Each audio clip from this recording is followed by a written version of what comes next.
US మన మోదీ గారిని ఎవరైనా ముట్టుకుంటే మేమున్నంత వరకు ఒక కవచంలా ఉంటాం.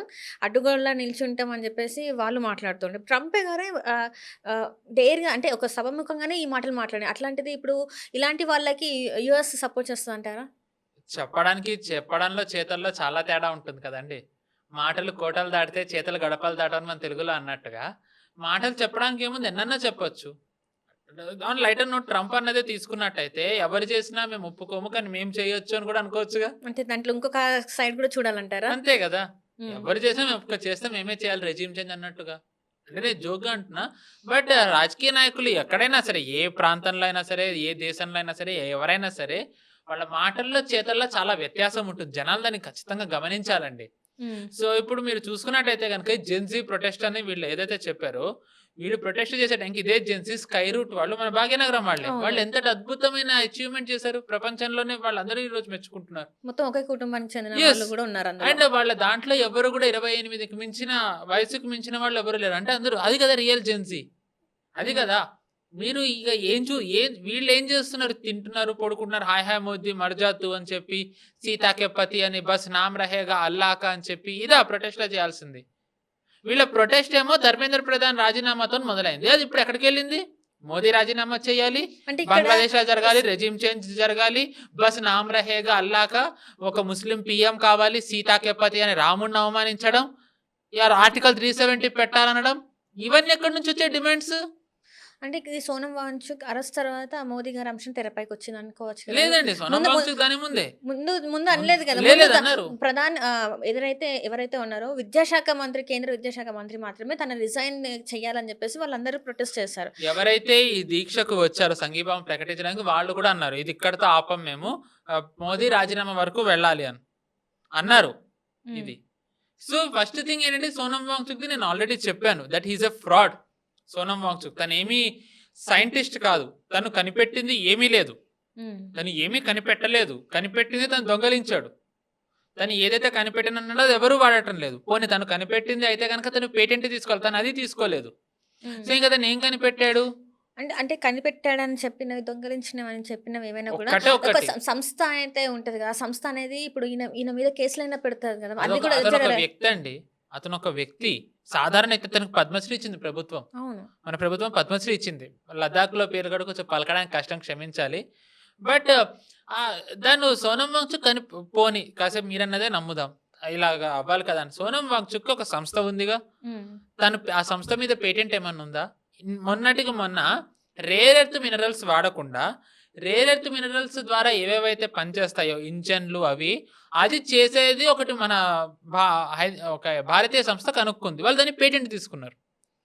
కనిపెట్టారు కాబట్టి వాళ్ళు పేటెంట్ తీసుకున్నారు. అలా సోనం వాంగ్‌చుక్ కానీ, సోనం వాంగ్‌చుక్ సంస్థ కానీ పేటెంట్ తీసుకున్నది ఒక్కట్లేదు. ఇంకా తను ఎలాగా సైంటిస్ట్ అయ్యాడు? నంబర్ 1. నంబర్ 2 సోనం వాంగ్‌చుక్ ఒక సాధారణ వ్యక్తి కాదు. కాంగ్రెస్ వాళ్ళ నాన్న కాంగ్రెస్‌లో ఎమ్మెల్యే, జమ్మూ కాశ్మీర్‌లో మినిస్టర్. తను సాధారణ వ్యక్తి కాదు. అంటే పొలిటికల్ ఇంక్లినేషన్ అక్కడే ఉంది. డిస్పైట్ థట్ 2007లో సోనం వాంగ్‌చుక్‌ని కాంగ్రెస్సే తిట్టిపోసింది. చైనా వాళ్ళ అవసరాలకి తగ్గట్టుగా సోనం వాంగ్‌చుక్ వ్యవహరిస్తున్నాడు. అందుకే మరి రాహుల్ గాంధీ గారు స్పందించలేదంటారా? రాహుల్ గాంధీ స్పందించాడుగా. సోనం వాంగ్‌చుక్‌ని ఇలాగా నిరాహార దీక్ష విరమింపజేయడం చాలా అన్యాయం అని చెప్పి ఏ రాహుల్ గాంధీ అయితే అంటున్నాడో, ఇదే రాహుల్ గాంధీ పార్లమెంట్‌లో ఈ ప్రొటెస్ట్ చేసేవాళ్ళ గురించి మాట్లాడుతూ ప్రొటెస్ట్ కూర్చోవడం, హంగర్ స్ట్రైక్ చేసి వాళ్ళు డిమాండ్స్ నెరవేర్చాలంటే గనక అవ్వదు. రాన్సమ్ తీసుకున్నట్టు అది కరెక్ట్ కాదని అన్నాడు రాహుల్ గాంధీ. హ్మ్. మరి ఇప్పుడు ఈ రాహుల్ గాంధీ ఎలా సమర్థిస్తున్నట్టు? అప్పటి రాహుల్ గాంధీ వేరు, ఇప్పటి రాహుల్ గాంధీ వేరా? మనుషులు మారిపోయారా? ఎవరన్నా రాహుల్ గాంధీ ప్లేస్‌లో ఇంకా రాహుల్ గాంధీ వచ్చారా? అప్పుడు యూనియన్ హోమ్ మినిస్టర్‌గా ఉన్న చిదంబరం కూడా ఇదే మాట అన్నారు. ప్రొటెస్టర్స్‌గా కూర్చొని హంగర్ స్ట్రైక్ చేసి వీళ్ళవి డిమాండ్స్ అని చెప్పని రాన్సమ్‌గా తీసుకోలేరు దేశాన్ని. వీళ్ళు ఇలా చేస్తే మంచి అవన్నీ వింటారని అనుకోకండి అని అన్నారు. ఇప్పుడు వీళ్ళే అంటారు వినాలి అని. ఎలా వింటారు? మీరు ఒకవేళ నీట్‌దే ధర్నా అనుకుందాం కాసేపు. మొన్నటికి మొన్న నీట్‌ది పరీక్ష అయింది. ఫలితాలు కూడా బయటకొచ్చాయి. ఎవరు పట్టించుకున్నారండి? ఒక్కతను బయటకొచ్చి మళ్ళీ అప్పట్లోనే తప్పు జరిగిందని చెప్పి స్ప్రెడ్ చేశాడు న్యూస్. నేను 5 క్వెషన్‌లే వదిలేసాను. నాకు లెక్క ప్రకారం ఇన్ని మార్కులు కావాలి. కానీ వీళ్ళు ఇంతే వేశారని చెప్పి ఒక ఫేక్ ఓఎంఆర్ షీట్ చూపిస్తే అతనిది ఏదైతే ఫిల్ చేసిన ఫార్మ్ ఉందో అంటే షీట్ ఓఎంఆర్ షీట్ ఎన్‌టీఏ బహిరంగపరిచింది. నేషనల్ టెస్టింగ్ ఏజెన్సీ బహిర్గతం చేసి ఇతను వదిలేసింది 5 కాదు 49 వదిలేసాడన్నది. అంటే తను అబద్ధం ఎందుకు చెప్పాడు? అంటే మళ్ళీ ఇది ఫెయిల్ అయిందని చూపించాలని అనుకున్నాడు. అతను ఒక్కడే అబద్ధం చెప్పాడా, చెప్పించారా, అది కూడా కనుక్కోవాలి కదా. అది కూడా కనుక్కోవాలి. అంటే ఇదేమి కూడా సాధారణమైన గొడవలు కాదు. ఇది ఒక రకంగా ఈ సెషన్ అవ్వకుండా ఉండాలని చూస్తుంది. ఇదేంటంటే వీళ్ళకి 2 ఉన్నాయి. ఒకటి సెషన్ ఎలా అయినా ఆగిపోవాలి. అంటే 2 ఇప్పుడు సెషన్ ఆగిపోతే ఇక్కడ ఫస్ట్ మనం పాయింట్ అంటే మీరు 2 చెప్పారు. సెషన్ ఆగిపోవడం వల్ల వీళ్ళకొచ్చే ప్రయోజనం ఏంటంటారు? ఇప్పుడు బిల్ పాసెస్ గురించి అంటే బిల్లుల గురించి కూడా మనం మాట్లాడుకోవాలి దీని తర్వాత ఖచ్చితంగా. ఈ బిల్లుల గురించి వీళ్ళకేమన్నా అంటే ఏమన్నా జరిగే అవకాశం ఉందా? వీళ్ళకేమన్నా నెగెటివ్ ఇంపాక్ట్ పడే అవకాశం ఉందా ఈ బిల్స్‌తోని వాళ్ళకి? I think 'son of Satyamurthy' సినిమాలో అనుకుంటా వాయిస్ ఓవర్ వస్తుంది. అల్లు అర్జున్ డౌన్ అంటే ఆ డౌన్ చాలా కాలం కొనసాగింది. ఎయిర్‌పోర్ట్‌లో కారు దిగాను, మా ఇంట్లో ఫ్లైట్ దిగాను, అలా దిగుతూ వెళ్ళిపోయాను. ఇప్పుడు వీళ్ళ పరిస్థితి కూడా అలాగే అవుతుంది. ఎఫ్‌సీఆర్ ఒప్పుకుంటే down down down down down. బిఎండబ్ల్యూలో తిరిగేవాళ్ళు బైసైకిల్‌లో తిరగాలి, మ్యారియట్‌లో తిరిగేవాళ్ళు సత్రంలో పడుకోవాలి, మెస్సుల్లో తినాలి, అక్కడికి వచ్చేస్తారు. ఇప్పుడు సోనం వాంగ్‌చుక్ ఎవరైతే మనం మాట్లాడుకున్నామో ఆ సోనం వాంగ్‌చుక్‌కి కూడా ఎన్‌జీఓ ఉంది. దాని ఎఫ్‌సీఆర్ఏ లైసెన్స్ రద్దయింది. ఫారెన్ ఫండింగ్ వస్తుంది, ఇల్లీగల్ వాటికి వాడుతున్నాడని. సో ఇప్పుడు ఎఫ్‌సీఆర్ఏ బిల్ ఇక్కడ రాబోతుంది పార్లమెంట్ సెషన్లో. వీళ్ళు పెట్టారు, అది పాస్ అయ్యేది ఉంది. ఈ పాస్ అయ్యేది ఉంటే వీళ్ళు దీన్ని వ్యతిరేకిస్తున్నారు విపక్ష పార్టీలన్నీ. దీన్ని విపక్ష పార్టీలతో పాటు ఎవరు వ్యతిరేకిస్తున్నారు? యుఎస్‌లోని అమెరికన్స్, డెమోక్రాట్స్, రిపబ్లికన్స్, అక్కడ చర్చ్ వాళ్ళు వ్యతిరేకిస్తున్నారు. అండ్ ఇప్పుడు ఇక్కడ మన దేశంలోని విపక్ష పార్టీలన్నీ అమెరికాకి వత్తాసు పాడేవి. అయితే అమెరికాకి లేకపోతే చైనాకి. దేశం వంతు తీసుకుని మాట్లాడే పార్టీలు ఎక్కడున్న నేతలు ఉండుండొచ్చు కానీ పార్టీలు అయితే లేవు. ఎవరు లేరు దేశం వైపు తీసుకునేవాళ్ళు. అందుకే మనకి మొన్నటి వరకు మన దేశం ఇలా ఉంది. సో ఇప్పుడు వీళ్ళందరికీ ఎఫ్‌సీఆర్ఏ లైసెన్సులు రద్దు అయితే మన దేశంలో 16,000 ఎన్‌జీఓలు ఉన్నాయి. మోదీ గారు వచ్చిన తర్వాత సుమారు ఐ థింక్ 22,000 ఎన్‌జీఓలు రద్దు అయ్యాయి 12 పుష్కర కాలంలో. అయినా 16,000 ఎన్‌జీఓలు ఉన్నాయి. ఇప్పుడు గనక ఈ స్ట్రింజెంట్ లా తీసుకొచ్చినట్టయితే ఇంకెన్ని వేల ఎన్‌జీఓలు రద్దు అవుతాయో. రద్దు అవ్వడం ఒకటి, వాళ్ళ ఆస్తులన్నీ వీళ్ళు జప్తు చేసేయచ్చు. ఆస్తులు జప్తు చేస్తే వాళ్ళకి ఎకనామిక్ బ్యాక్ బోన్ ఏదైతే ఉందో దాన్ని వీక్ చేసినట్టేగా. ఇప్పుడు సోనం వాంగ్‌చుక్ కూర్చున్నాడండి ఇక్కడ. వీళ్ళు ధర్నాకి ఒక టెంట్ వేసారు, అన్ని చేశారు, ఫుడ్ పెడుతున్నారు. అభిజిత్ దీప్కే రోజు 5 స్టార్ హోటల్కి వెళ్తాడు, స్నానం చేస్తాడు, అక్కడ తినేసి వస్తాడు, మళ్ళీ ఇక్కడ తింటాడు. అతని 5 స్టార్ హోటల్ బిల్ ఎవరు కడుతున్నారు? అతనికి కార్ ఎవరు ప్రొవైడ్ చేస్తున్నారు? అక్కడ అంతమందికి ఫుడ్ ఎవరు పెడుతున్నారు? అక్కడ 10 మందే ఉండొచ్చు, 100 మందే ఉండొచ్చు, 1000 మంది ఉండొచ్చు, ఫుడ్ అయితే వస్తుంది కదా, ఎవరు పెడుతున్నారు? ఇప్పుడు 10 మందికి ఫుడ్ పెట్టాలి అంటేనే ఎంత ఖర్చు అవుతుందో మనకి తెలుసు. 100 మందికి ఫుడ్ అంటే అది ఇంకెంత ఖర్చు అవుతుంది? అది కూడా 4 పూట్ల 3 పూట్ల కాదు. టిఫిన్ పెడతారు, లంచ్ పెడతారు, స్నాక్స్ పెడతారు, దాని తర్వాత డిన్నర్. అంత డబ్బు ఎక్కడి నుంచి వస్తుంది? ఎవరు ఫండింగ్ చేస్తున్నారు? ఒకవేళ ఇలాంటివే గనక భవిష్యత్తులో జరిగి అది ఎఫ్‌సీఆర్ఏ దాని అండర్లో ఉన్న ఒక ఎన్‌జీఓ అయినట్టయితే దాని లైసెన్స్ రద్దు వాళ్ళ ఆస్తులన్నీ జప్తు అవుతాయి. అది ఒకవేళ యూఎస్ బ్యాకింగ్ ఉన్నదో ఏమన్నా ఉన్నాయనుకోండి, వాళ్ళందరూ ఎక్స్పోజ్ అవుతారు. అండ్ మన దేశానికి ఒక రకంగా పట్టి పీడించే ఒక చీడపురుగు ఏమన్నా ఉందంటే ఎన్‌జీఓలు అండ్ ఈ మిషనరీ యాక్టివిటీస్, ఇస్లామిక్ యాక్టివిటీస్ చేసేవి. ఇప్పుడు మీరు చూసుకుంటే క్యాథలిక్ బాడీస్ వెళ్ళి ఏకంగా అమిత్ షా గారిని కలిశారు. అమిత్ షా గారిని కలిసి మీరు దీన్ని వెనక్కి తీసుకోవాలి, మమ్మల్ని ఎందుకు టార్గెట్ చేస్తారంటే అమిత్ షా గారు చెప్పారు, ఎఫ్‌సీఆర్ఏ ద్వారా ఎంతైతే నిధులు వస్తాయో దాంట్లో కేవలం 10% కదా మీ బాడీస్కి వచ్చేది, మిగిలిన 90% కదా మేము అడుగుతున్నది. గుమ్మడికాయ దొంగంటే భుజాలు అనుకున్నట్టుగా మిమ్మల్ని ఎందుకు మీరు లక్ష్యంగా చేసుకున్నాం అనుకుంటున్నారు. అంటే దీన్ని బట్టి తెలుసో తెలియక ఎఫ్‌సీఆర్ఏ ద్వారా ఎక్కువగా ఇప్పటివరకు డబ్బులు తెచ్చుకున్నది క్రిస్టియన్ ఆర్గనైజేషన్సేనా? వీళ్ళే తెచ్చుకున్నారా? వీళ్ళు చెప్పడం ద్వారా అదే వస్తుంది కదండి. సో అంటే ఇప్పుడు జస్ట్ ఇమాజిన్ చేయండి, ఇప్పుడు మనం చదివాము చాలా చోట్ల. ఒక ఉదాహరణ చెప్తాను మీకు. మామూలుగా బాపట్లలో ఇది వరకు హిందూస్ ఉండేవాళ్ళు, ఇప్పుడు తర్వాత ముస్లిమ్స్గా క్రిస్టియన్స్గా చాలా మంది మారారు. ఆ ఇంటి ముందర యేసు సిలువ అన్ని. ఎప్పుడైతే ఎవరైతే ఎస్సీలు ఎస్టీలు మతం మారుతారో వాళ్ళకి ఇంకా అది వర్తించదు అనేసరికి అవన్నీ వెళ్ళిపోయాయి. ఆ సిలువలు ఏవైతే ఉంటాయో అవన్నీ వెళ్ళిపోయాయి.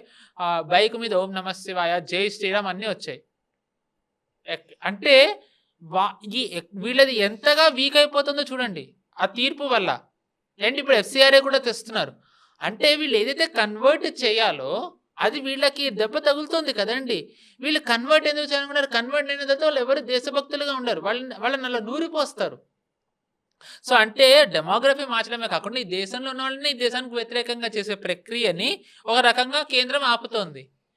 అంటే ఇది అంతిమంగా ఎవరికి లాభం చేకూర్చుతుంది? చైనాకి, యుఎస్కి.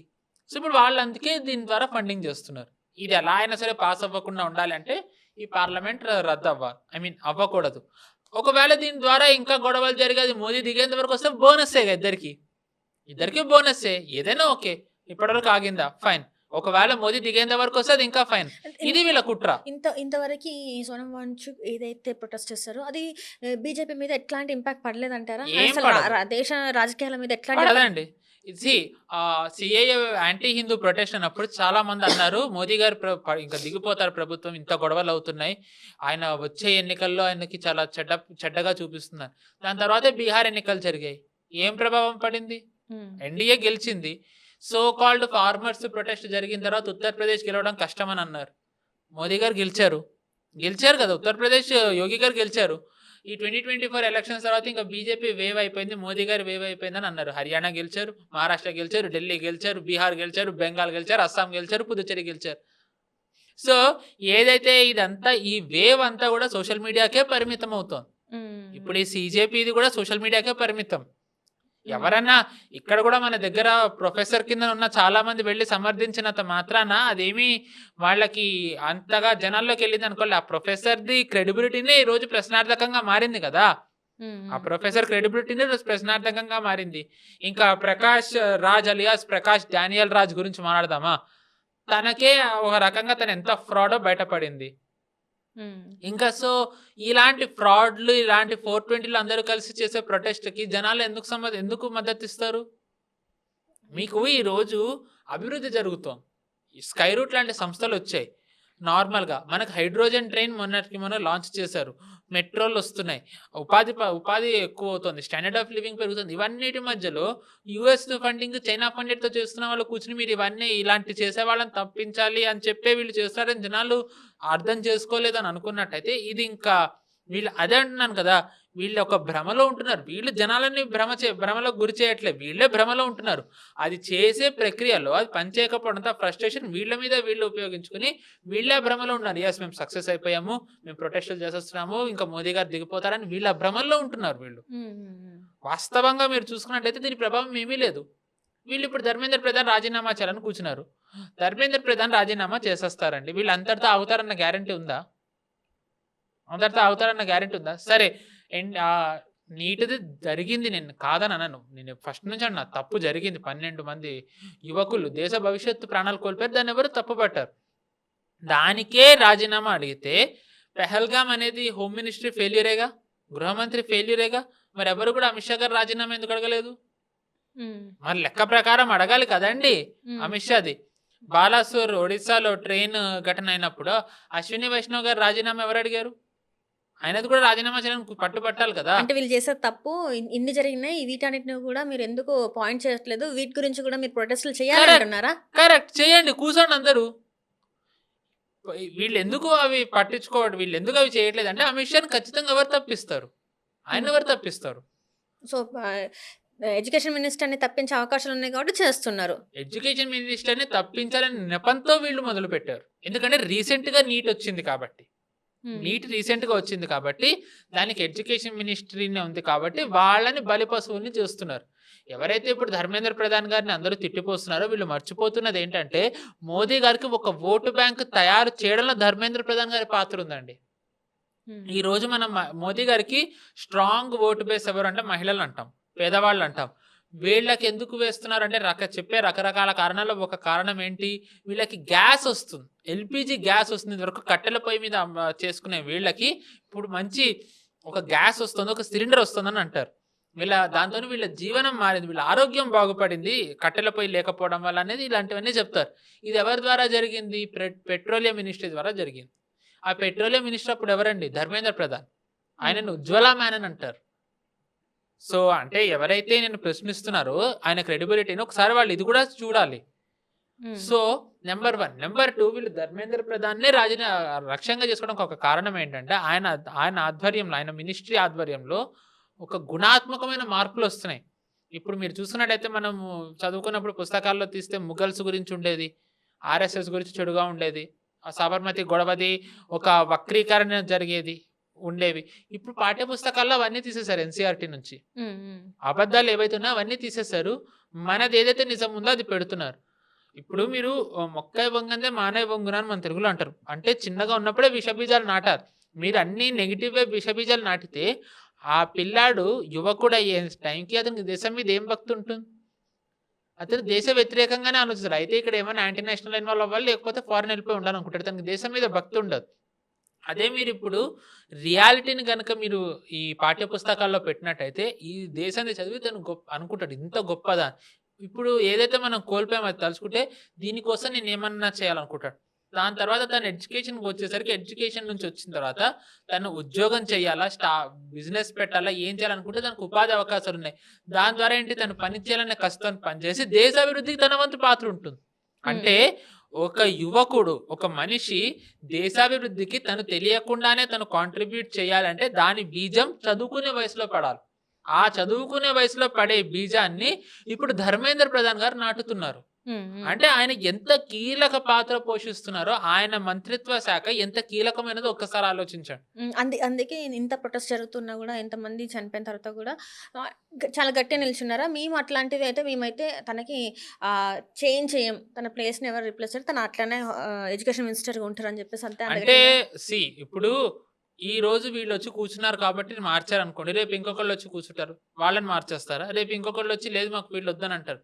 అంటే ఇంకా మార్చుకుంటూ పోతే అంత ఈజీగా మార్చమని ఎవరు అడగారు కదా సార్. ఇప్పుడు ఏదన్నా ఇలాంటి ఇన్సిడెంట్ జరిగినప్పుడే ఇదో ఈయన హయాంలో ఈయన శాఖలో ఇట్లాంటివి కొనసాగుతూనే ఉన్నాయి. సో మాకు ఇతను వద్దు, మాకు మాకు అర్హులైన వాళ్ళు కావాలి, మమ్మల్ని చూడాలంటే అర్హత ఉండాలి అని చెప్పేసి అడుగుతూ ఉంటారు. ఇప్పుడు ఇక్కడ చాలా మంది విద్యార్థులు ఇలాంటి పేపర్ లీక్ వల్ల చనిపోతున్నారు, వాళ్ళ కుటుంబానికి చాలా తీరని అన్యాయం జరుగుతుందని చెప్పేసి వాళ్ళని రిజైన్ చేయాలని చెప్పేసి అడుగుతున్నారు కదా. ఇప్పుడు మీరు ఏవైతే అన్నారో అన్ని అక్షర సత్యాలండి, ఎవరు కాదన్నారు. కానీ మార్పు జరిగింది కదా, జరుగుతోంది, వర్క్ ఇన్ ప్రోగ్రెస్ కదా. నేను అదే చెప్తున్నా. నీట్ మళ్ళీ వచ్చిందండి. ఎంత నీట్ ఫెయిల్యూర్ బయట పెట్టిన ఇంతమంది నీట్ సక్సెస్ అయినప్పుడు ఇప్పుడు ఎవరు బయటకు వచ్చారు? అసలు తెలిసింది ఎంతమందికి నీట్ రిజల్ట్ వచ్చింది? ఎంతమందికి తెలిసిందండి? అంటే అది బాగా జరిగినట్టే కదా. ఏదైతే తప్పు జరిగిందో తప్పుని సరి చేసినట్టే కదా. అది కదా మంత్రి చేయాల్సింది. ఒకటి తప్పు జరగగానే రాజీనామా చేస్తే తను తప్పును ఒప్పుకుని రాజీనామా చేసినట్టు కాదు, తప్పించుకుంటున్నట్టు కదా. అంటే తను ఏదైతే తప్పు జరిగిందో ఆ భారాన్ని నెక్స్ట్ వచ్చే వాళ్ళ మీద నెత్తినేసినట్టు. అది కాదు కదా ఒక మంత్రి చేయాల్సింది, ఒక నేత చేయాల్సింది. అది తప్పు జరిగితే ఆ తప్పుని సరిదిద్దాలి. సరిదిద్దేదంతా ఫుల్ ప్రూఫ్ అయిన తర్వాత అప్పుడు బాధ్యతని ఇంకొకళ్ళకి ఇవ్వాలి, ఇంకా మంచిగా చేయాలి. రాజీనామా చేస్తే తప్పు ఒప్పుకున్నట్టే కాదు, తప్పించుకున్నట్టు.